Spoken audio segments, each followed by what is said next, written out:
ऐसे नहीं, जोर से बताइए, खिलाड़ी है आप तो। अच्छा, मैं तो कुछ जानना चाहता हूं भैया। जो मैदान में आपने किया वो तो पूरी दुनिया ने देखा। मैदान के सिवाय क्या क्या किया वो बताइए। दुनिया के कई प्लेयरों से दोस्ती हुई होगी, बहुत कुछ जाना होगा। आपको लगा होगा यार हमारे यहाँ भी ऐसा होता तो अच्छा होता, ऐसा कुछ हुआ होगा ना। तो मैं ऐसा कुछ सुनना चाहता हूं आप लोगों से। कौन बताएगा? जी सर, सबसे पहले नमस्ते आपको। एंड लक्ष्य को जब मैं पहली बार मिला तो इतना छोटा था, आज काफी बड़ा हो गया। जैसा कि टूर्नामेंट मेरा रहा, काफ़ी लंबे मैचेस रहे वहाँ पे शुरुआत के दिन से। तो मेरा ज़्यादा करके मेरा फोकस मैचेस पे रहता था। बट ये जब भी हमें फ्री टाइम मिलता था हम लोग सबके साथ डिनर करने जाते थे, और काफ़ी सारे एथलीट्स वहाँ पे मिले जिनको देख के आई थिंक काफ़ी कुछ सीखा, और हमने उनके साथ एक डाइनिंग रूम शेयर किया। आई थिंक वो एक बड़ी बात थी। एंड आई थिंक और जो वो वहाँ का माहौल था, आई थिंक ये मेरा सबसे पहला ओलंपिक्स था, और जो मैं एक्सपीरियंस किया वहाँ पे वो काफ़ी अच्छा था। जैसे कि इतने बड़े स्टेडियम में खेलना, इतना क्राउड आपको देख रहा है, तो फर्स्ट 2-3 मैचेस में थोड़ा नर्वस भी था।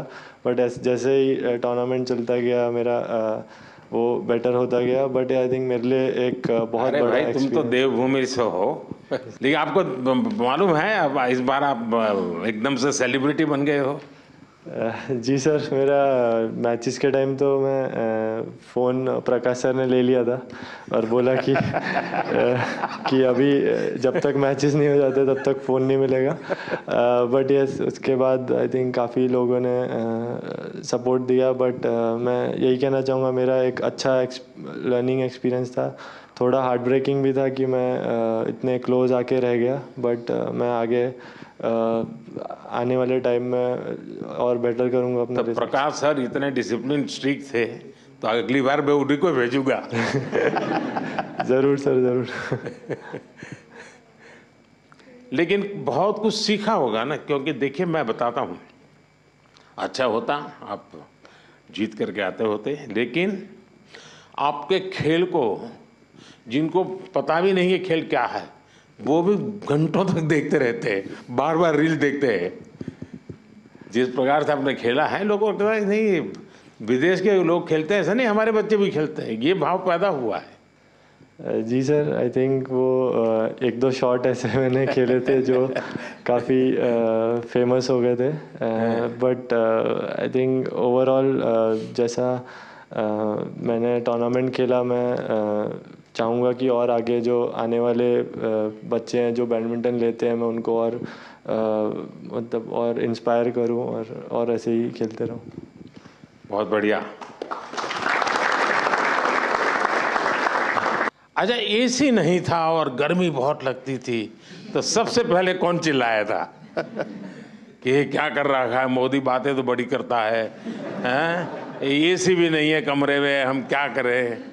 कौन कौन थे जिसको सबसे ज्यादा परेशानी हुई? लेकिन मुझे पता चला उसके कुछ ही घंटों में आपकी वो काम भी पूरा कर दिया था। सबको मिल गया था ना एसी तुरंत।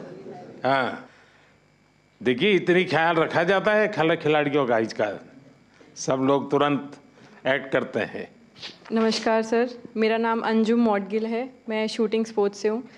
तो मैं बस जनरल एक्सपीरियंस जो मेरा सेकेंड ओलंपिक्स था, और कुछ पॉइंट से मेरा फाइनल्स में नहीं रहा, बट एज एन इंडियन और एज एन एथलीट मैंने ये चीज़ एक्सपीरियंस की जी, जो एथलीट्स हर दिन एक्सपीरियंस करते हैं कि एकदम खुशी अपना कोई भी गोल अचीव करने में और एकदम से निराशा, वो ओलंपिक्स के टाइम पे इंडिया की परफॉर्मेंस की वजह से पूरे देश ने एक्सपीरियंस किया। एक दिन मनु के मेडल पे एकदम खुश, फिर काफ़ी इंसिडेंट्स हुए जिसमें फोर्थ रहे, और विनेश का जो लाइक पूरी स्टोरी थी वो बहुत ही डिसहार्टनिंग थी। फिर और हॉकी का जो मैच था उसके बाद वो खुशी, जो एथलीट्स हम नॉर्मल लाइफ में हर दिन एक्सपीरियंस करते डिफरेंट इमोशंस, वो पूरे देश ने एक्सपीरियंस किया इस 10 दिन में। और आई थिंक एक इंडिया में स्पोर्ट्स कल्चर बढ़ाने के लिए ये गेम्स बहुत ही अच्छा टाइम पे आए एंड आई थिंक इसके आगे से लोग बहुत अच्छे से हमारी स्पोर्टिंग जर्नी को समझेंगे और जो भी पॉजिटिव चेंजेस हैं वो और भी बेटर होंगे आगे के टाइम पे। आपकी बात सही है, सिर्फ आप लोगों ने नहीं, हिंदुस्तान के हर कोने में वही मिजाज था। सब लोग अगर थोड़ा सा हल्का फुल्का दिखता तो यहाँ बेचैन हो जाते थे। वो यहीं पर जैसे कार चलाते हैं ना, अगर हमें ड्राइविंग आता है और हम पीछे बैठे हैं तो ब्रेक तो आगे वाले को लगानी, लेकिन पैर हम दबाते हैं पीछे। तो वैसे ही खिलाड़ी वहाँ खेलते थे और लोग हाथ पैर इधर ऊपर ऊपर नीचे कर रहे थे। श्रीजेश, आपने ये रिटायर्ड होने का निर्णय पहले ही कर लिया था मन में कि क्या था? सर नमस्ते सर। थोड़ा साल से सोच रहा था सर। मेरा टीम वालों ने बोल रहे भाई कब छोड़ेगा, यही क्वेश्चन आ रहा था मेरे ऊपर।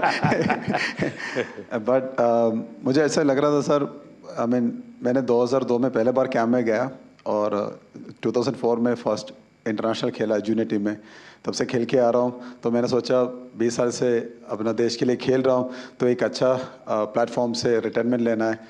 तो ओलंपिक्स ऐसा एक प्लेटफॉर्म है सर जहाँ पे पूरा दुनिया अपना फेस्टिवल मनाता है, तो सोचा इससे अच्छा तो मौका मिलेगा नहीं, इसलिए तो एक अच्छा डिसीजन। लेकिन मैं बताता हूँ ये टीम आपको तो मिस करेगी ही करेगी, लेकिन टीम ने आपकी विदाई शानदार की। ऐसा ये टीम को बधाई है। सरपंच साहब ने बड़ा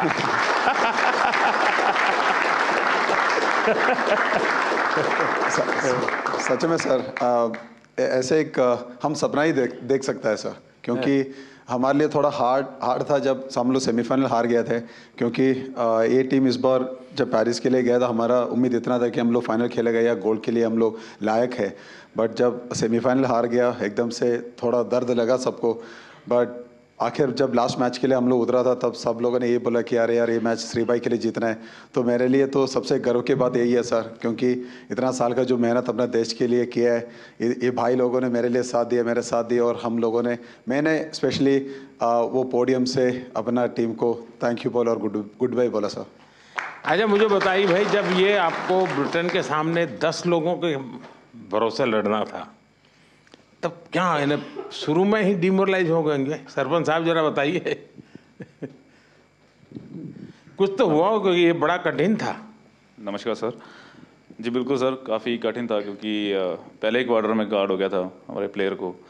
एंड बट आई थिंक जो कोचिंग स्टाफ है हमारे, उन्होंने काफ़ी हेल्प की है हमारी, और हम विजुलाइज करते थे कि हर सिचुएशन को, क्योंकि ओलंपिक में कुछ भी हो सकता है सर सरप्राइजली। तो हमारा माइंडसेट था कि अगर हम ऐसी कोई सिचुएशन आती भी है, जो हमारे प्लान्स हैं, हम उस पर स्टिक रहेंगे। और सारी टीम का जोश और बढ़ गया सर, क्योंकि जीबी के साथ हमारा थोड़ा रहता है कि थोड़ा फाइट भी होती रहती है। तो वो मेंटालिटी थी कि इनसे 150 साल से चली आ रही है। हाँ सर, वही सर, हम परंपरा निभा रहे थे। तो बिल्कुल ये सर और था कि मन में कि नहीं हम ये मैच जीतेंगे आज।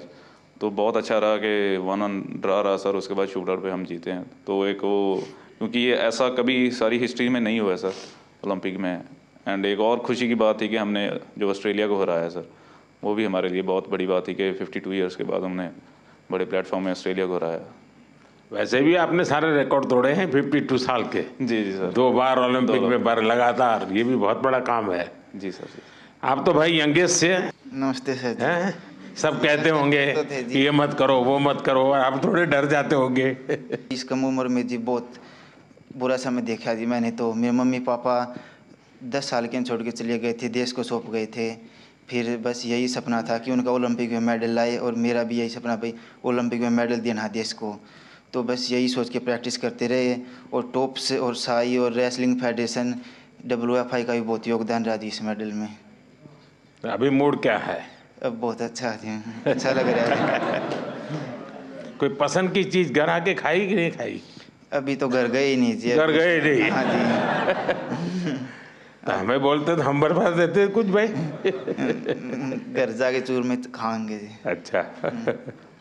अच्छा, जैसे हमारे सरपंच साहब का निकनेम है, ऐसे आप में से और कौन है जिसके ऐसे ही निकनेम है? प्रणाम सर, मैं श्रेयसी सिंह हूँ और वर्तमान में बिहार से विधायक भी हूँ। तो सब टीम के सब लोग विधायक दीदी का विधायक कहते हैं। जी सर। तो सरपंच भी है, विधायक भी है। अच्छा, आप में से मैंने देखा है कि इन दिनों काफ़ी समय मोबाइल पर चिपके रहते हैं, ऐसा है क्या? सही है मेरी जानकारी? रील्स देखते हैं और रील बनाते हैं। हाँ, रील बना रहे हैं ना? कितने लोग हैं जो रील्स बना रहे हैं? सर एक्चुअली मैं एक मैसेज देना चाहूँगा, क्योंकि सारी टीम ने हमने डिसाइड किया था कि थ्रू आउट द ओलंपिक हम मोबाइल फ़ोन यूज़ नहीं करेंगे। वाह, शाबाश, ये बहुत बढ़िया काम किया। तो बिल्कुल सर, क्योंकि सर अगर कोई अच्छे कमेंट आ रहे हैं चाहे बुरे कमेंट आ रहे हैं, दोनों इफेक्ट करते हैं। तो हमारा माइंड सेट था कि हम एज ए टीम हमने डिसाइड किया कि हम बिल्कुल सोशल मीडिया यूज़ नहीं करेंगे। ये अच्छा किया आप लोगों ने। जी सर। अब मैं चाहूँगा कि देश के नौजवानों को भी आप ये बताएं जी बिल्कुल सर, कि उससे जितना दूर रहे अच्छा ही है, वरना ज़्यादा लोग उसी में उनका समय जाता है, उसी में फंसे रहते हैं। आप बेटा बहुत निराश लग रही हो। हाँ जी सर, पहली बार गई थी और मैं मतलब 1-1 से हार गई थी बाउट, और मगर उससे जीत जाती तो मैं फाइनल तक जाती, गोल्ड भी ला सकती थी, पर वो मेरा बैड लक था, दिन अच्छा नहीं था तो सर मैं लूज हो गई। कोई, अभी तो उम्र बहुत छोटी है बेटा, बहुत करना है। हाँ जी सर। और हरियाणा की मिट्टी ऐसी है, करके दिखाओगी। हाँ जी सर। प्रधानमंत्री जी नमस्कार। मुझे लगता है कि इस बार हमारी पूरी कंटिंजेंट में जो इंजरीज हुई थी वो काफ़ी कम थी, 1 या 2 सीरियस इंजरी थी। पर नहीं तो यूजुअली क्या होता है कि सब गेम्स में से 3-4 मेजर इंजरी होती है जिनकी ऑपरेशन करनी पड़ती है, पर इस बार फॉर्चुनेटली सिर्फ 1 था, तो वो अच्छी बात थी। एक सीखने का था कि जब भी ओलंपिक के जो विलेज में जो पॉलीक्लिनिक रहता है उसमें थोड़ी फैसिलिटीज़ रहती है, पर इस बार हमने सब जो फैसिलिटीज़ थी वो हमारे विलेज में ही, हमारे बिल्डिंग में ही रखी थी, और इसलिए काफ़ी एथलीट जो थे वो उनका जो कुछ भी रिकवरी करना था, इंजरी मैनेजमेंट करना था, प्रेपरेशन भी जो करना था, वो बहुत ही आसानी से कर सके। आई थिंक बहुत सारे एथलीट को वो वो प्रेफरेबल था, और आई थिंक उससे एटलीस्ट वो कॉन्फिडेंस था कि हमारे पास सब कुछ है। आई थिंक इससे भी फ्यूचर में भी ऐसे ही हम करते गए तो हम सपोर्ट दे सकेंगे हमारे एथलीट को। देखिए साहब, डॉक्टर ने मुझे बहुत महत्वपूर्ण बात बताई कि इस बार हमारी टीम में पहले की तुलना में मिनिमम इंजरीज थी। इंजरी कम हुई है, इसका मतलब है कि खेल की हर चीज़ में आपकी एक्सपर्टाइज आ गई है। इंजरी होने का कारण वही होता है कि हमें खेल के संबंध में कुछ हमारा अज्ञान होता है जो हमें खुद को कभी कभी डैमेज कर देता है। ये सिद्ध हो रहा है कि आप लोगों ने खुद अपने आप को तैयार किया है, और छोटे मोटे जर्क आए भी, कठिनाई आई तो भी आपके बॉडी को आपने ऐसा बनाया है कि आप मेजर इंजरी से बच गए हैं। तो मैं पक्का मानता हूँ आप लोगों ने काफ़ी ट्रेन किया होगा अपनी बॉडी को, काफ़ी मेहनत की होगी, तब जाके ये हुआ होगा। तो इसके लिए तो आप सब बधाई के पात्र हैं। साथियों, मेरे साथ हमारे मनसुख भाई मांडविया जी हैं, खेल राज्य मंत्री बहन रक्षा खड़से जी है, हमारी खेल जगत में जिन्होंने देश का नाम रोशन किया पीटी उषा जी हैं। पेरिस से आप सब वापिस आए हैं। आप सबका और आप सबके साथियों का भी मेरे यहाँ हृदय से बहुत बहुत स्वागत है। मैंने जिस उमंग से आपको पेरिस के लिए विदाई दी थी, उतने ही उमंग से मैं आज आपका फिर से स्वागत कर रहा हूं। और इसका कारण ये नहीं है कि कोई मेडल का टैली कितना हुआ, उसका कारण ये होता है कि विश्व भारत के खिलाड़ियों की तारीफ कर रहा है। उनके हौसले, उनके डिसिप्लिन, उनके बिहेवियर, मेरे कानों पर सब जगह से बातें आती हैं और ये सुनता हूँ तो बड़ा गर्व होता है जी कि मेरे देश के खिलाड़ी मेरे देश के लिए ही खेलते हैं, मेरे देश के नाम को रत्ती भर भी खरोच आ जाए, ये मेरा देश का एक भी खिलाड़ी नहीं चाहता है। और यही हमारी सबसे बड़ी पूंजी है, और उसके लिए ये पूरी टीम बहुत बहुत बधाई के पात्र है। साथियों, आप सबने पूरी दुनिया में भारत के तिरंगे की स्थान बढ़ा करके देश वापस लौटना और मेरे निवास पर आपका स्वागत करने का मुझे अवसर मिलना, मैं इसे मेरा अपना गौरव मानता हूं। और पेरिस जाने से पहले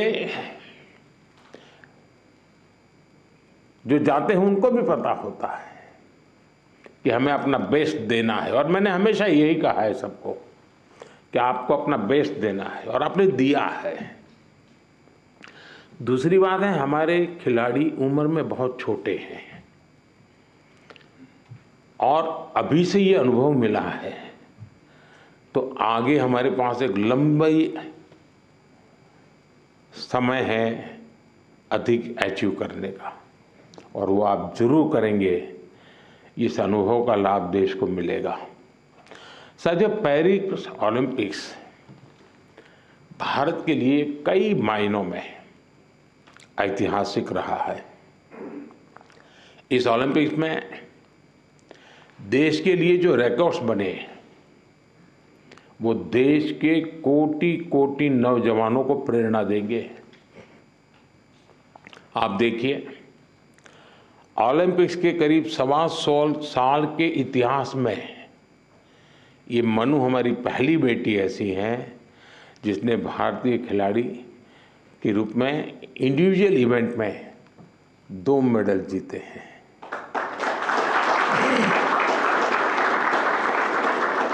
हमारा नीरज पहला ऐसा भारतीय खिलाड़ी है जिन्होंने इंडिविजुअल इवेंट में गोल्ड और सिल्वर जीते। हॉकी में भारत ने 52 साल बाद लगातार 2 बार मेडल जीते कंटिन्यूटी। अमन ने केवल 21 साल की उम्र में मेडल जीत करके देश को बिल्कुल इतना प्रसन्न कर दिया है, और अमन के जीवन के विषय में आज देश जानने लगा है, तो उनको लग रहा है कि भाई व्यक्तिगत जीवन की कठिनाइयों से भी इंसान अपनी यात्रा को, स्वप्न को, संकल्प को सिद्ध कर सकता है। कठिनाई अपने आप अपनी जगह पर रह जाती है। अमन ने करके दिखाया है। विनेश पहली ऐसी भारतीय बनी जो कुश्ती में फाइनल तक पहुंची। ये भी हमारे लिए बड़ा गर्व का विषय है। ओलंपिक्स में 7 शूटिंग इवेंट्स में इंडियन शूटर्स फाइनल्स में पहुंचे, और ये भी पहली बार हुआ है। इसी तरह तीरंदाजी में धीरज और अंकिता पदक के लिए खेलने वाले पहले भारतीय तीरंदाजी बने। और लक्ष्य, हमारा लक्ष्य सेन, आपके मैच ने तो पूरे देश का जोश बढ़ा दिया है। हमारे लक्ष्य भी ओलंपिक में सेमीफाइनल तक पहुंचने वाले एकमात्र पुरुष बैडमिंटन खिलाड़ी बने हैं। हमारे अविनाश सावले, इसने स्टीपल चेज के फाइनल में क्वालिफाई किया। इस फॉर्मेट में ये भी फर्स्ट टाइम रहा। साथियों, हमारे ज्यादातर मेडलिस्ट, जैसा मैंने कहा, अपनी 20s में है, बहुत छोटी आयु के हैं। आप सभी बहुत युवा है, आपके पास बहुत समय है, बहुत ऊर्जा है। और ये भी सही है कि टोक्यो के और पेरिस के बीच में नॉर्मली 4 साल का समय रहता है, इस बार 3 साल का ही समय था। तो हो सकता है आपको 1 साल और अगर मिला होता प्रैक्टिस का, तो शायद आप और नई कमाल करके दिखा देते। अभी लंबी कैरियर में आप कई बड़े टूर्नामेंट खेलेंगे। खेलना बंद नहीं करना चाहिए, रुकना भी नहीं चाहिए, एक भी मैच छोड़नी नहीं चाहिए।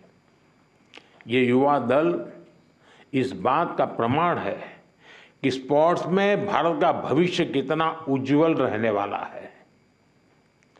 मुझे विश्वास है पेरिस ओलंपिक्स भारतीय स्पोर्ट्स की इस उड़ान के लिए एक लॉन्च पैड साबित होने वाला है।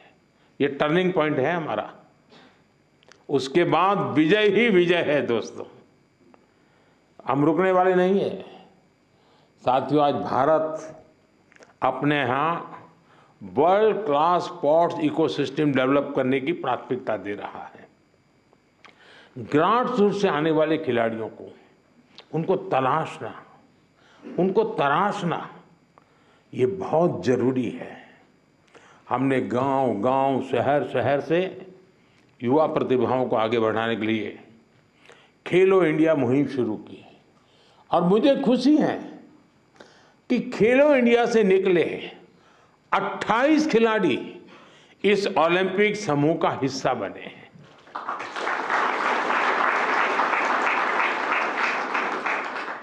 अमन है, आनंदजीत है, धीरज है, सर्वजोत है, इन सब ने खेलो इंडिया एथलीट के रूप में अपनी जर्नी शुरू की थी।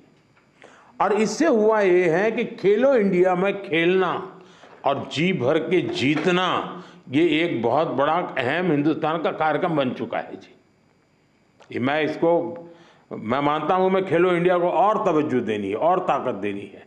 उसी में से हमें अच्छे नए होनहार खिलाड़ी मिलने वाले हैं। आपकी तरह ही खेलो इंडिया एथलीट्स की एक बड़ी फौज देश के लिए तैयार हो रही है। हमारे खिलाड़ियों को सुविधाओं और संसाधनों की कमी न पड़े, ट्रेनिंग में दिक्कत ना आए, इसके लिए बजट भी लगातार बढ़ाया जा रहा है। सबको पता है कि किसी भी खिलाड़ी के लिए ज्यादा से ज्यादा कंपटीशन में हिस्सा लेना कितना आवश्यक है। मुझे संतोष है कि ओलंपिक्स के पहले आपको अनेकों इंटरनेशनल कंपटीशन का एक्सपोजर मिला है। इतने सारे कोच और एक्सपर्ट्स, डाइट, उपकरण और कोचिंग, सब पर इतनी बारीकी से ध्यान, वर्ल्ड क्लास फैसिलिटीज देने का प्रयास, इस तरह की सुविधाओं के बारे में हमारे यहाँ पहले सोचा नहीं जाता था। खिलाड़ी अपने नसीब पर मेहनत करता था, देश के लिए कुछ करके आता था, लेकिन अब एक पूरी इकोसिस्टम बनी है। ये केवल स्पोर्ट्स में देश की नीतियों का बदलाव है, इतना ही नहीं है, ये उस भरोसे का प्रतीक भी है जो देश अब अपनी युवा पीढ़ी पर बहुत ज़्यादा भरोसा करता है, उसकी अभिव्यक्ति है। साथियों, आप सब देश के युवाओं के लिए बहुत बड़ी प्रेरणा है। मैं मानता हूं आप में से हर किसी के बारे में देश को, देश के युवाओं को ज़्यादा से ज़्यादा जानना चाहिए। यहाँ भी मेरी इच्छा है कि मैं हर किसी का नाम लेकर उसकी चर्चा करूं, विशेषकर हमारी बेटियां। पिछली बार की तरह इस बार भी बेटियों ने ही ओलंपिक में भारत की जीत का श्री गणेश किया है। मनु को जिस तरह पिछली बार तकनीकी कारणों से निराश होना पड़ा था, फिर उन्होंने जो वापसी की, अंकिता ने जिस तरह सीजन का अपना सर्वश्रेष्ठ प्रदर्शन किया, मनिका बत्रा और श्रीजा अकोला ने भी सबका ध्यान खींचा है। इसी तरह बाकी खिलाड़ी भी रहे, खासकर नीरज ने अपनी लगन और अनुशासन में जिस तरह कंसिस्टेंसी दिखाई है, स्वप्निल ने कठिनाइयों को पार कर जिस तरह मेडल जीता है, हॉकी में हमारे सरपंच साहब, उनकी टीम ने दिखा दिया कि भारत की ताकत क्या है। PR श्रीजेश ने ये बता दिया कि द बॉल क्यों है, जो मेडल जीता या जो एक पॉइंट या कुछ सेकंड से चूका, उस सब ने एक ही संकल्प दोहराया, ये सिलसिला गोल्ड से पहले नहीं रुकेगा।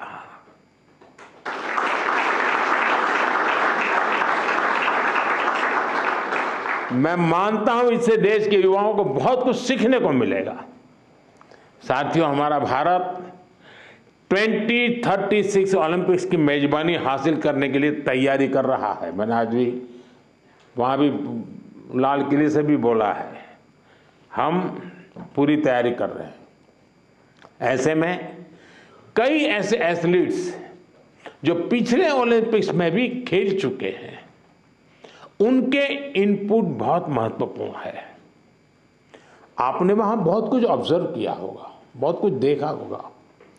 ओलंपिक की प्लानिंग से लेकर की वहाँ की व्यवस्थाओं तक, स्पोर्ट्स मैनेजमेंट से लेकर इवेंट मैनेजमेंट तक आपने अनुभव, अपने ऑब्जर्वेशंस, हमने इसको लिख कर रखना चाहिए, वो सरकार को साझा करना चाहिए, ताकि हमें 2036 की तैयारी में ये जो छोटी छोटी बारीक चीज़ें खिलाड़ी देख करके आता है, उससे और जो कमी नज़र आती है वो भी हमें 36 की तैयारी के लिए काम आएगी।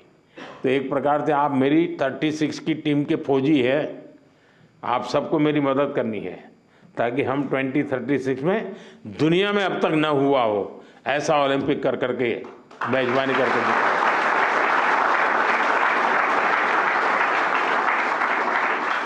मैं चाहूँगा कि खेल मंत्रालय इसके लिए एक ड्राफ्ट बनाए और सभी खिलाड़ियों से उनके डिटेल में फीडबैक लें, उनके सुझाव लें, तो हम जरूर तैयारी अच्छी तरह कर पाएंगे। साथियों, भारतीय स्पोर्ट्स में और कैसे इम्प्रूवमेंट हो सकता है, इससे आइडियाज भी, जो चीज़ खिलाड़ी बता सकता है ना, जो चीज़ कोच बता सकता है, वो हम मैनेजर लोग नहीं बता सकते जी। और इसलिए आप लोगों के इनपुट बहुत ज़रूरी है, आपके आइडियाज़ बहुत ज़रूरी है। आप पर भविष्य के खिलाड़ियों को मोटिवेट करने, उन्हें आगे बढ़ाने का भी दायित्व है। और लोग तैयार होने चाहिए, आगे बढ़ने चाहिए। आप सोशल मीडिया स्पेसेस पर युवाओं से जुड़ सकते हैं, और जुड़ते भी हैं, करते भी हैं, बातें उनको प्रेरित करें। खेल मंत्रालय और दूसरी संस्थाएं भी इस तरह से इंटरेक्शन सेशन आयोजित करवा सकती हैं अलग अलग ग्रुप के लोगों के साथ। तो ये लोग अपना अनुभव शेयर करेंगे। मेरे सामने शायद बोलते नहीं हैं, लेकिन बाहर तो बहुत कुछ बोल सकते हैं ये लोग। साथियों, आप सबसे मुझे मिलने का अवसर मिला, और जब आप आए और मैं आपको ऐसे ही जाने दूं तो फिर बात अधूरी रह जाएगी। और इसलिए मैं तो कुछ न कुछ आपके जिम्मे काम छोड़ने ही वाला हूँ। और पहले भी जब भी मैंने आपको कुछ कहा है, आपने जरूर उसको पूरा करने का प्रयास किया है। देखिए, जो साथी टोक्यो ओलंपिक के बाद आए थे, उन्होंने मैंने स्कूलों में जाने और युवाओं से मिलने का आग्रह किया था, और उन्होंने किया था, उसका लाभ भी हुआ है। आज देश पर्यावरण की रक्षा के लिए एक पेड़ माँ के नाम अभियान चला रहा है। मैं आप सबसे कहूँगा, आप भी उससे जुड़े, अपनी माँ को लेकर के एक पेड़ लगाइए, पेरिस को भी याद कीजिए और पेड़ लगाइए। अगर माँ नहीं है तो माँ की तस्वीर लेकर के खड़े रहिए और पेड़ लगाइए। आप में से ज़्यादातर खिलाड़ी गांव की पृष्ठभूमि से हैं, सामान्य परिवार की पृष्ठभूमि से हैं। आपने पेरिस में भी देखा है, और इस बार के पेरिस के ओलंपिक की विशेषता थी, वो पर्यावरण को प्रमोट कर रहे थे। उन्होंने एनवायरनमेंट फ्रेंडली सारा वहाँ पर इकोसिस्टम डेवलप किया था। आप भी अपने गांव जाए तो वहाँ के लोगों को नेचुरल फार्मिंग, प्राकृतिक खेती, केमिकल फ्री खेती, हमारी धरती माता की भी रक्षा हमको करनी है, ये बात उनको बताइए। और इन सब के साथ दूसरे नौजवान साथियों को स्पोर्ट्स के जुड़ने के लिए, फिटनेस के लिए उनको प्रेरित करना चाहिए। फिटनेस की तरफ आप ही उनको गाइड कर सकते हैं, और मैं मानता हूं कि इससे बहुत बड़ा लाभ होगा। साथियों, मुझे विश्वास है आप सब सदा सर्वदा देश का नाम रोशन करेंगे। विकसित भारत की हमारी यात्रा युवा प्रतिभाओं की सफलता से और ज़्यादा खूबसूरत बनने वाली है। इसी कामना के साथ मेरी फिर से एक बार आप सबको बहुत बहुत शुभकामनाएं हैं। मेरे लिए आप सब अचीवर हैं। आप में से कोई ऐसा नहीं है जिसने कुछ अचीव नहीं किया है। और जब मेरे देश से ऐसे नौजवान कुछ अचीव करके आते हैं ना, तो उसी के भरोसे देश भी अचीव करने की तैयारी कर लेता है। बहुत बहुत बधाई, बहुत बहुत शुभकामनाएं दोस्तों।